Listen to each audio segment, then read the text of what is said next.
Hey my loves, இன்னைக்கு நம்ம பார்க்க போகிற படம் என்னன்னா 2021 வெளியான டார்க் ஸ்பெல் அப்படின்ற ஒரு ரஷ்யன் பேய் படத்தை பற்றி தாங்க பார்க்க போகிறோம். இந்த படத்தோட ஒன்லைனர் என்னன்னா, ஹீரோனுக்கு குழந்தை பிறந்ததுக்கப்புறம் ஹீரோனுடைய கணவர் ஹீரோன் மேலே இன்ட்ரெஸ்டே காட்ட மாட்டேன்றாருங்க. அதனால் தன்னுடைய கணவனை வசியம் பண்ணுறதுக்காக பிளாக் மேஜிக்லாம் ட்ரை பண்ணி பேயை வரவழைக்கிறாங்க. பேயும் ஹீரோனுக்கு ஹெல்ப் பண்ணுதுங்க. போக போக அந்த பேய் தன்னுடைய சுயரூபத்தை காட்ட ஆரம்பிக்குது. அடுத்தடுத்து என்ன நடந்தது அப்படின்றது தான் மொத்த படமே. இந்த வீடியோவை ஸ்கிப் பண்ணாமல் பாருங்கள். நீங்கள் பார்த்துட்டு இருக்கிறது சரண் என்டர்டைன்மெண்ட். நான் தான் சரண். வாங்க வீடியோக்குள்ள போலாம். படத்தோட ஸ்டார்டிங் சீனில் ஒரு ஹாண்டடான சர்ச்சை காட்டுறாங்க. அங்கே ஒரு பொண்ணு மெழுகுவர்த்தியை எடுத்துக்கிட்டு அப்படியே உள்ள நுழைய ஆரம்பிக்கிறா. அந்த பொண்ணு யாரு என்னன்னு நமக்கு இப்போதைக்கு தெரியலங்க. அங்கே கட் பண்ணா பிரசன்ட் சிச்சுவேஷன். நம்ம ஹீரோயின் பார்த்தீங்கன்னா ஃபேஷன் டிசைனராக இருக்கிறாங்க. சோனியா அப்படின்ற பொண்ணுக்கு கல்யாணம் அப்படின்னு அவங்களுடைய வெட்டிங் ட்ரெஸ்ஸை டிசைன் பண்ணியிருக்காங்க. அந்த வெட்டிங் ட்ரெஸ் செம்மையா இருக்கு. எனக்கே எப்படி டிசைன் பண்ணுறேன்னா உன்னோட கல்யாணத்துக்கு இன்னும் அழகாக பண்ணியிருப்பல்ல அப்படின்னு சொல்ல, என்னோட கல்யாணம் அவ்வளோ பிரம்மாண்டமெல்லாம் நடக்கல அப்படின்ற மாதிரி ஹீரோயின் சொல்கிறாங்க. சோனியா கல்யாணம் பண்ணிக்க போகிற பையனான விக்டர் அந்த இடத்துக்கு வந்திருக்கிறாரு. ஹீரோனுடைய குழந்தைய எடுத்து பார்த்துக்கிட்டு இருக்கிறாருங்க. அதுக்கப்புறம் ஹீரோன் அவங்க குழந்தை எடுத்துட்டு வீட்டுக்கு கிளம்புறாங்க. தன்னோட கணவரை பார்க்கலாம் அப்படின்னு கணவர் இருக்கக்கூடிய கணவரோட வீட்டுக்கு போனா ஹீரோனுக்கு பயங்கர அதிர்ச்சிங்க. கணவர் வேற ஒரு பொண்ணு கூட அஜால் குஜால் வேலை பார்த்துக்கிட்டு இருக்காப்ல. அதை பார்த்ததும் நம்ம ஹீரோன் மனம் முடிஞ்சு போய் ஒரு செகண்ட் கூட அங்கே இல்லை, அந்த இடத்த விட்டு கிளம்பிடுறாங்க. கணவர் பார்த்தீங்கன்னா உன்னை யார் இந்த இடத்துக்கு வர சொன்னது அப்படின்ற மாதிரி கத்திக்கிட்டு இருக்கிறாரு. ஆக்சுவலாக ஹீரோனுக்கும் ஹீரோனோட கணவருக்கு திருமணமாகி இவங்களுக்கு ஒரு பெண் குழந்தை இருக்கு. அப்படி இருந்தும் கணவர் பார்த்தீங்கன்னா மனைவியை அவாய்ட் பண்ணிட்டு வேற பெண்ணு கூட அஃபேர்ல இருந்துகிட்டு இருக்காரு. ஆரம்ப காலகட்டத்தில் இவங்க ரெண்டு பேரும் நல்லா தான் லவ் பண்ணியிருக்காங்க. ஆனா இப்ப கணவர் ரொம்பவே சேஞ்ச் ஆயிட்டாரு. கூட இருக்கிறவங்க கூட நீ ஃபோர்ஸ் பண்ணாத, விட்ரு அப்படின்ற மாதிரி சொல்றாங்க. ஆனா ஹீரோனுடைய பாயிண்ட் ஆஃப் வியூல குழந்தை அப்பா இல்லாம வளரக்கூடாது, அந்த குழந்தைக்கு அப்பா வேணும் அப்படின்னு நினைக்கிறாங்க. இவங்க ரெண்டு பேரும் லவ் பண்ண காலகட்டத்தில் ஹீரோனை அப்படி வர்ணிச்சு ஹீரோனோட கணவர் வரைஞ்சு வச்சிருப்பாரு. அந்த போஸ்டர்ஸ் எல்லாம் பார்த்துக்கிட்டு இருக்க ஹீரோனுடைய அம்மா, போதும் நீயே உன்னை கஷ்டப்படுத்திக்காத, எப்போதுமே காதல ஃபோர்ஸ் பண்ணவே கூடாது அப்படின்ற மாதிரி சொல்லிட்டு இருக்காங்க. இல்ல எனக்கு அவன் வேணும், எனக்காக இல்ல என் பொண்ணுக்காக அப்படின்ற மாதிரி ஹீரோயின் சொல்லிக்கிட்டு இருக்காங்க. சரி, ஹீரோனோட கணவர் தான் இந்த மாதிரி பண்ணிட்டு இருக்காரு. ஹீரோனுடைய மாமனார் மாமியார் எது நல்லது எது கெட்டதுன்னு பார்த்து சேர்த்து வைப்பாங்க அப்படின்ட்டு அவங்க கிட்ட போனா அவங்களும் ஹீரோயின் மேல வன்மத்தை தான் காமிச்சுக்கிட்டு இருக்காங்க. இப்போ ஹீரோன் நேரா ஹீரோனோட கணவரை மீட் பண்றதுக்காக போயிட்டு, உன்கிட்ட கொஞ்சம் தனியா பேசணும், இங்க பாரு நம்ம ரெண்டு பேரும் சேர்ந்து வாழ்றது தான் சரி, ஏன்னா நம்ம குழந்தைக்காவது நம்ம சேர்ந்து வாழணும் அப்படின்ற மாதிரி ஹீரோன் பேசுறாங்க. இது நம்ம குழந்தையா, அது என் கூட தான் பெத்தையா அப்படின்ற மாதிரி கொஸ்டின் பண்ண ஹீரோனுக்கு கோவம் வந்துருது. ஹீரோனோட கணவர் மேல கையை வைக்க அவர் திருப்பி அடிச்சுட்டு அந்த இடத்த விட்டு கிளம்பிடுறாரு. ஹீரோனோட மனசுக்கு ரொம்ப கஷ்டமா இருக்குங்க. அதனால ஹீரோயின் பிளாக் மேஜிக் பண்ணலாம் அப்படின்னு முடிவெடுக்கிறாங்க. இந்த பிளாக் மேஜிக் சம்பந்தப்பட்ட விஷயத்தையெல்லாம் பண்ணக்கூடிய ஒரு ஒயிட் விட்சை மீட் பண்றதுக்காக போறாங்க. வச்சு பார்த்தீங்கன்னா கரியெல்லாம் வெட்டிக்கிட்டு இருக்காங்க. அதை பார்க்கும்போதே ஹீரோனுக்கு அந்த இடமே டெரரா இருக்கிற மாதிரி தான் இருக்குது. அவங்க கிட்ட இந்த மாதிரி ஹெல்ப் கேட்குறாங்க. எனக்கு என் புருஷன் வேணும், என் புருஷனை திரும்ப முன்ன மாதிரி லவ் பண்ண வைக்கணும் அப்படின்ற மாதிரி சொல்ல, லவ் பண்ண வைக்கிறதெல்லாம் அவ்வளோ ஈஸியான விஷயம் கிடையாது, இருந்தாலும் நான் உனக்கு ஹெல்ப் பண்ணுறேன், பட் இதில் இருக்கக்கூடிய ரூல்ஸை அப்படியே ஃபாலோ பண்ணணும், இந்த ரூல்ஸில் கொஞ்சம் மிஸ் ஆனால் கூட அது பேக் ஃபயர் ஆயிரும் அப்படின்ற மாதிரி சொல்ல, என்ன பண்ணணும் அப்படின்றத தெளிவாக என்கிட்ட சொல்லிடுங்க, எனக்கு என் புருஷன் வேணும், என்னோட குழந்தைக்கு அப்பா வேணும் அப்படின்ற மாதிரி சொல்ல, இந்த விச்சும் பார்த்தீங்கன்னா மேரேஜ் நடக்கிற சர்ச்சுக்கு போயிட்டு அங்கே யாருக்கும் தெரியாமல் இந்த ரிச்சுவலை பண்ணணும், ரிச்சுவலை பண்ணிட்டு இந்த ஒரு சால்ட்டை நாலா பக்கமும் வீசணும், ஒன்ஸ் இந்த ரிச்சுவலை கம்ப்ளீட் பண்ணிட்டேன்னா உன் புருஷன் உனக்கு தான், யாராலையும் தடுக்க முடியாது அப்படின்னு சொல்ல, ஹீரோயின் பார்த்தீங்கன்னா இந்த சோனியா விக்டரோடைய கல்யாணத்தை சூஸ் பண்ணுறாங்க. அந்த கல்யாண நிகழ்ச்சிக்கு பார்த்தீங்கன்னா சோனியாவுடைய முன்னாள் காதலன் கலந்துக்கிறான். அப்போ சோனியா இங்கே தேவையில்லாமல் எந்த பிரச்சனையும் பண்ணாத அப்படின்ற மாதிரி அவாய்ட் பண்ணிட்டு அப்படியே இந்த கல்யாண நிகழ்ச்சியில் சகஜமாக கலந்துக்கிறாங்க. ஸோ சோனியா விக்டருக்கு கொஞ்ச நேரத்தில் கல்யாணம் நடக்க போது, அந்த கல்யாணம் நடக்கக்கூடிய சர்ச்சில் யாருக்கும் தெரியாமல் ட்ரெஸ்ஸிங் ரூமில் போய் உட்காந்து ஹீரோயின் ரிச்சுவலை தொடங்குறாங்க. முதல்ல அங்கே இருக்கக்கூடிய சால்ட்டை நாலா பக்கமும் பறக்க விடுறாங்க. அப்புறம் அந்த துண்டு சீட்டில் இருக்கக்கூடிய மந்திரத்தை உச்சரிக்க ஆரம்பிக்கிறாங்க. அதே சமயம் மீட்டு, அப்புறம் கையில் இருக்கக்கூடிய ஒரு சொட்டு ரத்தம், அதுபோக இந்த மெழுகுவர்த்தி ரெண்டையும் பற்ற வைக்கிறாங்க. அப்போவே அந்த இடத்துல சில அமானுஷமான ஆக்டிவிட்டி எல்லாம் நடக்க தொடங்குதுங்க. ஹீரோனுக்கு ஹெல்ப் பண்ணுறாங்க இல்லையா இந்த ஒயிட் விட்ச், அவங்களும் ஹீரோனுக்கு சப்போர்ட்டாக உட்காந்து மந்திரமெல்லாம் சொல்லிக்கிட்டு இருக்காங்க. இன்னொரு பக்கம் நம்ம ஹீரோன் இந்த ஒயிட் விட்ச் சொன்ன எல்லாத்தையுமே ஆர்டர் வைஸ் ப்ராப்பராக எக்ஸிக்யூட் பண்ண ஆரம்பிக்கிறாங்க. ஹீரோனோட கையில இருந்து ஒரு சொட்டு ரத்தம் விழுந்த உடனே ஹீரோனுடைய கணவர் ஒரு இடத்துல வேலை பார்த்துக்கிட்டு இருக்காருங்க. அவரோட வீட்லயே சிலையெல்லாம் வடிவமைச்சுக்கிட்டு இருக்காரு. அவர் ஒரு மாதிரி ரியாக்ட் பண்ண ஆரம்பிக்கிறாரு. அதுக்கப்புறம் இந்த ஒயிட் விட்ச் கொடுத்த ஒரு மீட்டை ஹீரோயின் சாப்பிட்றாங்க. சாப்பிட்ட உடனே அவங்களோட உடம்பு ஒரு மாதிரி ரியாக்ட் பண்ண ஆரம்பிக்குது. அங்கே கட் பண்ணா இந்த சோனியா கிட்டையும் விக்டர் கிட்டையும் நீங்கள் ரெண்டு பேரும் விருப்பத்தோட தானே கல்யாணம் பண்ணிக்கிறீங்க அப்படின்னு கேட்க, அவங்களும் சம்மதம் அப்படின்னு சொல்லிட்டு ரெண்டு பேரும் ஒருத்தர் முத்தம் கொடுத்துக்கிட்டு ஒத்துக்கிறாங்க. அங்கே கட் பண்ணால் ஹீரோனுக்கு வயிறு வலிக்க ஆரம்பிக்குது. ஹீரோனுடைய கணவர் திரும்புறாரு. இங்கே சோனியாவோட மூக்கிலிருந்து அப்படியே ரத்தம் வர ஆரம்பிக்குதுங்க. என்னாச்சு அப்படின்னு சொல்ல ஒன்றும் இல்லை அப்படின்னு மூக்கை தொடச்சிட்டு அப்படியே சர்ச்சை விட்டு எல்லோரும் வெளியே வராங்க. ஹீரோன் அப்படியே சர்ச்சுக்கு பேக் சைடு இருந்து ஃப்ரண்ட்ல வர அப்படியே சோனியா விக்டர் கண்ணு முன்னாடியே கீழே விழுந்துடுறாங்க. ஆக்சுவலாக விக்டர் ஒரு டாக்டர் அப்படின்றதுனால அந்த கல்யாண நிகழ்ச்சியை விட்டுட்டு ஓடி வந்து ஹீரோனை காப்பாற்றி ஹாஸ்பிட்டல் அட்மிட் பண்ணுறாரு. அதே ஹாஸ்பிட்டலில் தான் சோனியா உட்காந்துக்கிட்டு இருக்காங்க. சோனியாவோட எக்ஸ்லவர் அந்த இடத்துக்கு வந்து ஆறுதல் சொல்லிக்கிட்டு இருக்காருங்க. அங்கே கட் பண்ணி ஹீரோன் கொஞ்சம் கொஞ்சமாக கண்ணு முழிக்க ஆரம்பிக்கிறாங்க. அந்த இடத்துக்கு விக்டர் வந்து இப்போ எப்படி ஃபீல் பண்ணுற, உன்னோட உடம்புல எந்த ப்ராப்ளமும் இல்லை, நீ டிஸ்சார்ஜ் பண்ணி போகலாம் அப்படின்ற மாதிரி சொல்லிட்டு நான் யாருக்கு கால் பண்ணணும் சொல்லு அப்படிங்கும்போது யாருக்கிட்டையும் கால் பண்ணி இன்ஃபார்ம் பண்ண வேண்டாம், நானே வீட்டுக்கு போய்க்கிறேன், அப்புறம் என்னை மன்னிச்சுக்கங்க, உங்களோட கல்யாணத்தில் தான் இந்த மாதிரி ஒரு சம்பவம் ஆயிடுச்சு அப்படின்னு சொல்ல அதெல்லாம் ஒன்றும் இல்லை, ஆஸ் அ டாக்டராக நான் என்ன பண்ணணுமோ அதை தான் பண்ணேன் அப்படின்ட்டு விக்டர் அந்த இடத்துலேருந்து கிளம்ப சோனியாவோட எக்ஸில் வரும் அந்த ஹாஸ்பிட்டலில் இருக்கக்கூடிய ஒரு ரூமுக்குள்ள அஜால் குஜால் வேலை பார்த்துக்கிட்டு இருக்காங்க. அதை பார்த்ததும் விக்டர் செம்ம காண்டாயிடுறாரு. உடனே சோனியா வந்து தெரியாமல் இதை பண்ணிட்டேன், என்னை மன்னிச்சுக்க, என்னை ஏற்றுக்க அப்படின்னு சொல்கிறாங்க. ஆனால் விக்டர் வந்து எனக்கு நீ வேண்டாம் அப்படின்ட்டு அந்த இடத்துலேருந்து கிளம்பிடுறாருங்க. இந்த கல்யாணத்தையே கேன்சல் பண்ணிடுறாங்க. இப்போ ஹீரோயின் ஹாஸ்பிட்டலில் ரெஸ்ட் எடுத்துக்கிட்டு இருக்கும்போது விண்டோவில் இருந்து சவுண்டு வருது. விண்டோ லாக் பண்ணுறதுக்காக எந்திரிக்கிறாங்க. அப்போ ஏதோ ஒன்று பிளாக் கலரில் அங்கே சிந்தி இருக்குங்க. பட்டுன்னு திரும்பி பார்த்தா ஹீரோனோட கணவர் பின்னாடி நின்றுக்கிட்டு இருக்கிறாரு. நீ சொன்னது தான் கரெக்டு, நம்ம 2 பேரும் சேர்ந்து வாழ்றது தான் கரெக்டு, நான் உன்னை இவ்வளோ நாள் புரிஞ்சுக்காமல் இருந்ததுக்கு என்னை மன்னிச்சுக்க அப்படின்னு சொல்ல ஹீரோனும் மன்னிச்சிட்டேன் அப்படின்னு சொல்கிறாங்க. இனிமேல் நம்ம 2 பேரும் சந்தோஷமாக இருக்கலாம் அப்படின்ட்டு ஹீரோயினோட கணவர் ஹீரோனை அப்படியே தூக்கிட்டே போய் பைக்கில் உட்கார வச்சு அவரோட வீட்டுக்கு கூப்பிட்டு போகிறாரு. 2 பேரும் அந்த நாள் நைட்டு ரொம்ப சந்தோஷமாக இருக்காங்க. அப்போ தான் ஹீரோனுக்கு புரிய வருது தான் பண்ண ரிச்சுவல் ஒர்க் அவுட் ஆகுது, தான் கணவன் திரும்ப வந்துட்டான் அப்படின்ட்டு. அளவு கடந்த லவ், இதுக்கு முன்னாடி இருந்ததை விட அதிகமான லவ்வை ஹீரோனுக்கு ஹீரோனோட கணவர் கொடுக்குறாருங்க. காலையில் எழுந்திரிச்சு வரும்போது அங்கேயே இரு, அப்படியே இரு, நான் உன்னை அழகாக வரைகிறேன் அப்படின்னு சொல்லிட்டு அப்படியே வரைஞ்சிக்கிட்டு இருக்க ஹீரோனுடைய அம்மா கிட்ட இருந்து கால் வருது. நேற்று நைட்டு இடி இடிச்சதுல வீட்டோடைய டோர் டேமேஜ் ஆயிருக்கு, குழந்தை வேற அழுதுகிட்டே இருக்கான், நீ எங்கே இருக்க, சீக்கிரம் வா அப்படின்னு சொல்ல இந்த மாதிரி வீட்டுக்கு போகணும் அப்படிங்கும்போது ஹீரோனோட கணவருக்கு ஒரு மாதிரி இருக்குங்க. 2 பேரும் சேர்ந்து வீட்டுக்கு போகிறாங்க. ஆக்சுவலாக இந்த ரிச்சுவலே பார்த்தீங்கன்னா ஹீரோனோட கணவர் ஹீரோனை லவ் பண்ண வைக்கிறதுக்கு தான். அதனால் அவர் ஹீரோயினை மட்டும்தான் லவ் பண்ணுறாரே தவிர அவருடைய குழந்தை மேலேயோ ஹீரோனுடைய அம்மா மேலேயோ எந்த அக்கறையுமே காட்ட மாட்டேன்றாருங்க. உடஞ்சு போன ஜன்னலை சரி பண்ணிக்கிட்டு இருக்கிறாரு. அப்போ ஹீரோயினுடைய அம்மாவையும் ஹீரோயின் கூட கூப்பிட்டுக்கலாம்னு நினைக்கிறாங்க. அப்போ ஹீரோ பார்த்தீங்கன்னா அவங்க அம்மா கிட்ட எங்கள் 2 பேருக்கு இடையில நீங்கள் வராதிங்க அப்படின்னு ஒரு மாதிரி பேசுகிறாரு. ஹீரோனுடைய அம்மா அதை புரிஞ்சுக்கிட்டு நீங்கள் 2 பேரும் சந்தோஷமா இருங்க, நான் இதுக்கு நான் இங்கே இருக்கேன் அப்படின்ற மாதிரி அவங்களே விலகிக்கிறாங்க. இப்போ ஹீரோனை கூட்டிகிட்டு போய் அவரோட வீட்டில் வச்சு முகத்தில் க்ரீம் எல்லாம் தடவி முகத்துல இருந்து அச்சு எடுத்து சிலை செஞ்சுக்கிட்டு இருக்கிறாருங்க. இந்த சுச்சுவேஷனில் நம்ம ஹீரோயின் வேலைக்கு போகிறேன் அப்படின்ட்டு கிளம்பி வந்துடுறாங்க. அது ஹீரோனோட கணவருக்கு பிடிக்கல. 24 மணி நேரமும் லவ் பண்ணணும்னு நினைக்கிறாருங்க.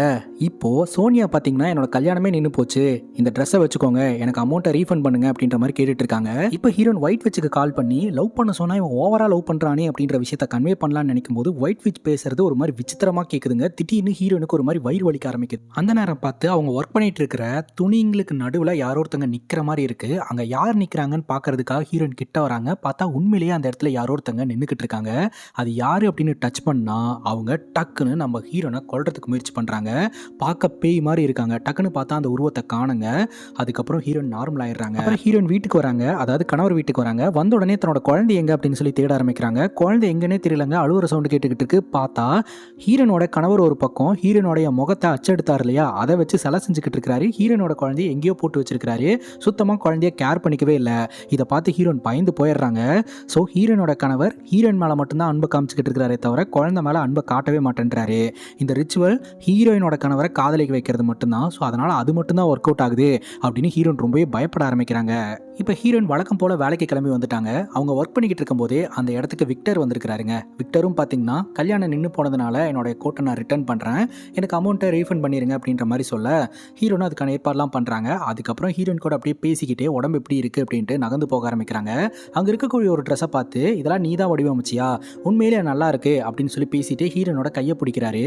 அப்புறம் அவர் நகர்ந்து போயிடுறாரு. ஆனால் இன்னும் ஹீரோனோட கையை யாரோ ஒருத்தவங்க பிடிச்சிக்கிட்டு இருக்காங்க. பார்த்தா ஏதோ ஒரு உருவங்க. அதை பார்த்து ஹீரோன் மறந்து போயிடுறாங்க. உடனே ஹீரோனுக்கு வயிறு வலிக்க ஆரம்பிக்குது. விக்டர் ஒரு டாக்டர் அப்படின்றதுனால ஹாஸ்பிட்டலுக்கு போலாம் வாங்க அப்படின்னு காரில் உட்கார வைக்க அந்த இடத்துக்கு வந்த ஹீரோனோட கணவர் இந்த டாக்டரை போட்டு அடி அடிக்க திருப்பி இந்த டாக்டரை அடிக்க ஆரம்பிச்சிடுறாரு. அப்போ ஹீரோன் எக்ஸ்பிளனேஷன் கொடுக்குறாங்க, எனக்கு உடம்பு சரியில்லை, ஒரு டாக்டர் என்னை காப்பாற்ற தான் ஹாஸ்பிட்டலுக்கு கூப்பிட்டு போறாரு அப்படின்ட்டு.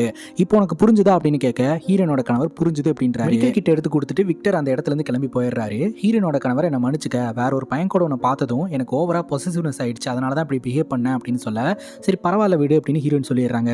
இன்னொரு இடத்துக்கு கூப்பிட்டு போறேன் அப்படின்னு சொல்லிட்டு ஹீரோனோட கணவர் அவங்க அப்பா அம்மாவோட வீட்டுக்கு கூப்பிட்டு போயிட்டு இனிமேல் நான் இவ கூட சேர்ந்து வாழலான்னு இருக்கிறேன், அதனால நம்ம ஃபேமிலி ரிங்கை கொடுங்க, இவ கையில் நான் போட்டு விடணும் அப்படின்ற மாதிரி சொல்ல ஹீரோயினோடைய மாமா மாமனார் மாமியாருக்கு ஹீரோனை பிடிக்கலங்க. மாமியார் என்ன சொல்கிறாங்க அப்படின்னா, இந்த ரிங்கெல்லாம் வியர் பண்ணுறதுக்கு ஒர்த்தான ஆளாக இருக்கணும், இவ அவ்வளோ ஒர்த்தெல்லாம் கிடையாது அப்படின்னு சொல்ல ஹீரோனோட கணவருக்கு கோவம் வந்துடுது. இப்போ கொடுப்பீங்களா மாட்டிங்களா அப்படின்னு சொல்லி கேட்க, அதெல்லாம் முடியாது அப்படின்ற மாதிரி ஹீரோனுடைய மாமியார் சொல்லிக்கிட்டு இருக்காங்க. எழுந்து வந்த ஹீரோனோட கணவர் டக்குன்னு ஹீரோனுடைய மாமியார் கையை டேபிளில் வச்சு அந்த விரலை அப்படியே விட்டு அந்த ரிங் எடுத்து ஹீரோனோட கையில் போட்டு விட்டுறாருங்க. அதை பார்த்து எல்லோருமே மிரண்டு போயிடுறாங்க. ஹீரோனுடைய மாமனார் கதறிக்கிட்டு இருக்கிறாரு. இன்னொரு பக்கம் கணவருடைய நடவடிக்கையை பார்த்து ஹீரோன் தெரிச்சு ஓடி வந்துடுறாங்க. அதுக்கப்புறம் ஹீரோனோட கணவரே ஹீரோனை திரும்ப வீட்டுக்கு கூப்பிட்டு வராரு. வந்து பார்த்தா குழந்தைய ஒரு மாதிரி பாத் டப்ல போட்டு வச்சிருக்காருங்க. ஹீரோனுக்கு ரொம்பவே பயமா இருக்கு. காதலிக்க சொன்னா இவன் சைக்கோத்தனமா காதலிச்சுக்கிட்டு இருக்கிறானே அப்படின்னு சொல்லி பயப்பட, இதுக்கு மேலே நான் கூட இருக்க மாட்டேன், நான் போறேன் அப்படின்னு சொல்ல ஹீரோனோட கணவர் பார்த்தீங்கன்னா ஹீரோனை ஒரு அடி அடிச்சு பாத் டப்ல படுக்க வச்சிருக்காரு. கண் முழிச்சு பார்த்தா உடம்பெல்லாம் பார்த்தீங்கன்னா அந்த சிலை செய்யறதுக்காக பயன்படுத்துவாங்க இல்லையா, அந்த கெமிக்கலை ஊற்றி வச்சிருக்காருங்க. டக்குன்னு பார்த்தா பக்கத்தில் இருக்கக்கூடிய பாத் டப்புக்குள்ள நம்ம ஹீரோனுடைய குழந்தைய ஊற்றி அதை கொலை செய்யறதுக்கு முயற்சி பண்ணிக்கிட்டு இருக்கிறாருங்க. பட்டுன்னு ஹீரோயின் கண் முழிச்சு கணவரை டைவர்ட் பண்ணி விட்டுட்டு அந்த குழந்தைய தூக்கிட்டு அந்த இடத்துலேருந்து எஸ் ஆயிடுறாங்க. இதை கவனிச்ச ஹீரோனுடைய கணவர் துரத்திக்கிட்டே வந்துகிட்டு இருக்கிறாரு. ஹீரோன் ஒரு காரில் லெஃப்ட் கேட்டு அந்த இடத்துலேருந்து தப்பிச்சு போயிடுறாங்க. ஹீரோனோட கணவரும் விடாமல் அந்த காரை நிப்பாட்ட சொல்லி பிரச்சனை பண்ணிக்கிட்டே வந்துகிட்டு இருக்கிறாருங்க. ஒரு கட்டத்துக்கு மேலே ஹீரோயின் தப்பிச்சு இப்படியோ ஒரு இடத்துக்கு போயிடுறாங்க. அங்கே பார்த்தீங்கன்னா நம்ம விக்டர் வராரு. விக்டர் பார்த்தீங்கன்னா ஹீரோனுடைய குழந்தைய பார்த்துக்கிறாரு. இப்போதைக்கு நம்ம ஹீரோயின் இங்கே சேஃபாக ஃபீல் பண்ணிக்கிட்டு இருக்காங்க. அடுத்த நாள் காலையில் விக்டர் எழுந்திரிச்சு ஹாஸ்பிட்டலுக்கு கிளம்புறாருங்க. கிளம்புறதுக்கு முன்னாடி உனக்கான பிரேக்ஃபாஸ்ட் எல்லாமே ரெடியாக இருக்குது, நீ சாப்பிட்டுட்டு இங்கே ரெஸ்ட் எடு, மற்றதெல்லாம் அப்புறம் பேசிக்கலாம் அப்படின்ற மாதிரி சொல்ல ஹீரோனும் சரின்னு கேட்டுக்கிறாங்க. இப்போ விக்டர் பார்த்தீங்கன்னா வழக்கம் போல் ஹாஸ்பிட்டலுக்கு போகிறாரு. அந்த இடத்துக்கு சோனியா வந்திருக்காங்க. சோனியா நம்ம விக்டர் கிட்ட ஏதோ ஒரு முக்கியமான விஷயத்தை பற்றி பேசணும் அப்படின்ற மாதிரி சொல்கிறாங்க. ஆனால் விக்டர் பார்த்தீங்கன்னா பேசுறதுக்கு இன்ட்ரெஸ்ட் இல்லை அப்படின்னு சொல்லிடுறாரு. கூட இருக்கிறவரே பார்த்தீங்கன்னா விக்டரை பேச விடாமல் அவாய்ட் பண்ணி விட்டுறாரு. சமாளிச்சதுக்கு ரொம்ப நன்றி அப்படின்னு கூட இருக்கிறவர்கிட்ட விக்டர் சொல்லிக்கிட்டு இருக்கிறாருங்க. பார்த்தா அவர் அந்த இடத்துல ஒரு டெட் பாடியை வச்சு நின்றுக்கிட்டு இருக்காரு. அந்த டெட் பாடியோட கையை பார்த்ததும் விக்டருக்கு ஏதோ ஸ்ட்ரைக் ஆகுது. அங்கே கட் பண்ணா ஹீரோனுடைய வீட்டில் ஜன்னல் வந்து அடிச்சுக்கிட்டு இருக்குங்க. என்னடான்னு பார்த்தா ஜன்னல் கிட்ட கருப்பு கலரில் ஏதோ ஒரு பவுடர் கொட்டி இருக்கு.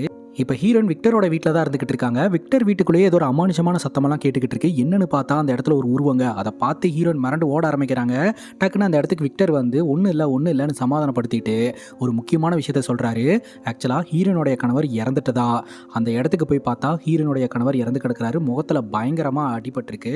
நேற்று நைட்டு ஹீரோனை சேஸ் பண்ணி வரும்போது விபத்து ஏற்பட்டு அந்த விபத்து மூலமாக இறந்துருக்கிறாருங்க. இப்போது ஒரு 5 நிமிஷம் தனியாக விடுங்க, நான் என்னோட கணவனை பார்த்து ஃபீல் பண்ணிக்கிறேன் அப்படின்னு ஹீரோயின் சொல்ல எல்லோரும் வெளியே போயிடுறாங்க. டக்குன்னு ஹீரோனோட கணவர் கண் முழிச்சு ஹீரோனை அந்த பாக்ஸ்குள்ள இழுத்துக்கிறாருங்க. ஹீரோனோட கணவர் பேயா மாறி ஹீரோனை கொலை செய்யறதுக்கு முயற்சி பண்றாரு. அடிச்சு பிடிச்சி ஹீரோனை எப்படியோ அந்த பாக்ஸ் ஓபன் பண்ணிட்டு வெளியே வந்து எப்படியோ ஓடி வந்துடுறாங்க. ஹீரோனை ஏதோ ஒன்று கொல்ல பாக்குது அப்படின்றத நினைச்சு ஹீரோன் பயப்படுறாங்க. விக்டர் சமாதானப்படுத்திக்கிட்டு இருக்காரு. அந்த இடத்துக்கு வந்த சோனியா இப்பதான் எனக்கு புரியுது, இதனாலதான் நீ என்ன அவாய்ட் பண்ணிட்டு இருக்கியா அப்படின்னு சொல்லி கேட்க, சாரி உங்க 2 பேருக்குள்ள நான் வந்திருக்க கூடாது அப்படின்ட்டு ஹீரோன் கிளம்பிடுறாங்க.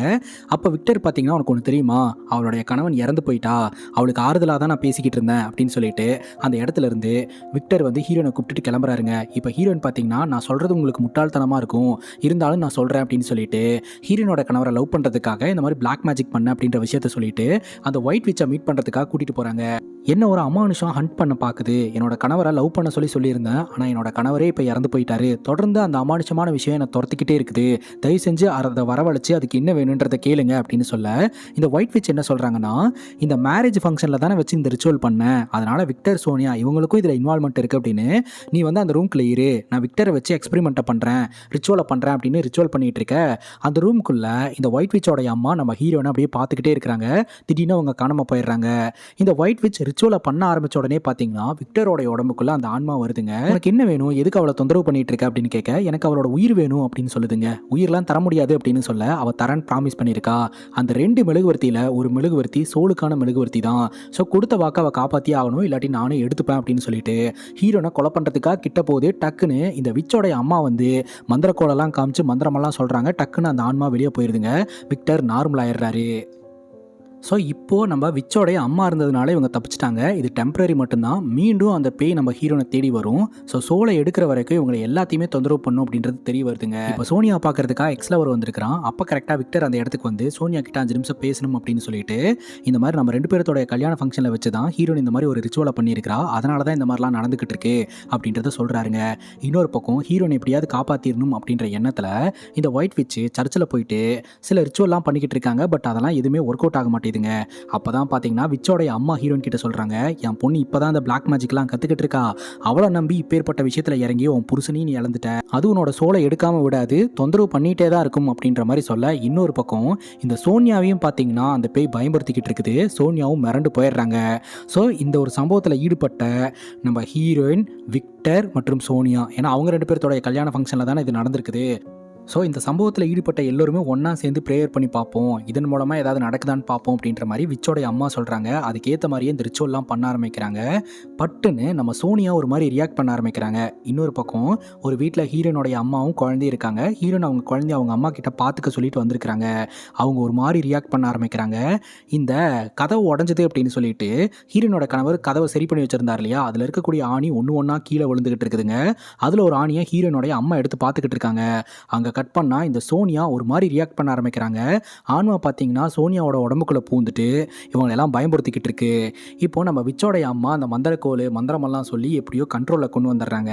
அப்போ சோனியா வந்து என்ன சொல்கிறாங்கன்னா, இந்த மாதிரி ஹீரோனோட குழந்தை ஆபத்தில் இருக்குது, அவங்க அம்மாவும் ஆபத்தில் இருக்காங்க, உடனடியாக போய் காப்பாற்றுங்க அப்படின்னு சொல்ல, ஹீரோனை அடிச்சு பிடிச்சி குழந்தைய காப்பாற்றுறதுக்காக வீட்டுக்கு வராங்க. ஹீரோனுடைய அம்மாவும் ஹீரோனுடைய குழந்தையும் பார்த்தீங்கன்னா கணவர் வீட்டில் தான் இருப்பாங்க அப்படின்னு சொல்லிட்டு கணவர் இருக்கிற இடத்துக்கு போனால் கணவர் செஞ்சு வச்ச சிலையெல்லாம் அப்படியே மூடப்பட்ட நிலைமையில் இருந்துட்டு இருக்கு. அதுவே பார்த்தீங்கன்னா அங்கங்கே ஆளுங்க நின்றுட்டு இருக்கிற மாதிரி இருக்குதுங்க. ஹீரோனும் விக்டரும் பார்த்தீங்கன்னா பயத்தோடையும் பதட்டத்தோடையும் குழந்தைய தேடி அலைய ஆரம்பிக்கிறாங்க. அம்மா அம்மான்னு சத்தம் போட ஆரம்பிக்கிறாங்க. ஒரு இடத்துல ஹீரோனுடைய அம்மா பார்த்தீங்கன்னா ஒரு மாதிரி உட்காந்துக்கிட்டு இருக்கிறாங்க. அம்மா என்ன ஆச்சு அப்படின்னு சொல்லி கேட்க அவங்க அம்மா காலில் அடிபட்டு ரத்தமெல்லாம் வந்துக்கிட்டு இருக்கு. ஆனால் அவங்க அம்மா எதுவுமே பேசலை. குழந்தை எங்கேன்னு கேட்டாலும் ரெஸ்பான்ஸே பண்ண மாட்டேன்றாங்க. அப்போ விக்டர் சொல்கிறாரு, அம்மாவை நான் பார்த்துக்கிறேன், குழந்தை எங்கே இருக்குது நீ போய் தேடு அப்படின்னு சொல்ல, ஹீரோன் பார்த்தீங்கன்னா குழந்தை எங்கே இருக்குது அப்படின்னு சொல்லி தேட ஆரம்பிக்கிறாங்க. அப்போ தான் ஹீரோனுக்கு பயங்கர ஷாக்கு. ஹீரோனுடைய அம்மாவும் குழந்தையும் அங்கே இருக்கக்கூடிய கட்டல் கடையில் சேஃபாக தான் இருக்காங்க. அப்போது கொஞ்ச நேரத்துக்கு முன்னாடி அங்கே உட்காந்துக்கிட்டு இருந்தது யாரு, அது அம்மாவே கிடையாது அப்படின்ட்டு விக்டரை காப்பாற்றணும்ட்டு ஓடுறாங்க. அப்போ அந்த உருவம் பார்த்தீங்கன்னா நம்ம விக்டரை அட்டாக் பண்ணிட்டு நம்ம ஹீரோனோட கணவர் சிலையெல்லாம் செஞ்சு வச்சுருந்துருப்பார் இல்லையா, அந்த சிலைக்குள்ளே போயிட்டு விக்டரை அட்டாக் பண்ண ஆரம்பிக்குதுங்க. விக்டரும் பார்த்தீங்கன்னா கையில் கிடைக்கிற பொருளெல்லாம் எடுத்து அட்டாக் பண்ண ஆரம்பிக்கிறாரு. அதுவே பார்த்தீங்கன்னா பாதி உருவத்தோடு தான் இருக்குது. அது என்ன சதலம் அடைஞ்சாலும் திரும்ப திரும்ப விக்டரை அடிக்கிறதுக்காக வருதுங்க, கொல்ல பார்க்குது. கரெக்டாக அந்த இடத்துக்கு நம்ம ஹீரோயின் வந்து, நிறுத்து, உனக்கு என்ன வேணும், என்னுடைய சோல் தானே வேணும், என்னுடைய சோலை நீ எடுத்துக்க, தயவு செஞ்சு என்னை சுற்றி இருக்கிற யாரையுமே எதுவும் பண்ணிடாத அப்படின்னு சொல்ல, அந்த பேய் பார்த்தீங்கன்னா எல்லோரையும் விட்டுட்டு ஹீரோனுடைய சோலை எடுத்துக்குதுங்க. அதாவது ஹீரோனோட உயிரை எடுத்துருது. அதுக்கப்புறம் ஹீரோயின் பார்த்தீங்கன்னா ஒரு ஹாண்டடான சர்ச்சுக்குள்ளே மெழுகுவர்த்தியை வச்சுட்டு அப்படியே நடந்து வந்துக்கிட்டு இருக்கிறாங்க. பார்த்தா அந்த இடத்துல ஹீரோனுடைய கணவர் அப்படியே திரும்பி பார்க்குறாரு.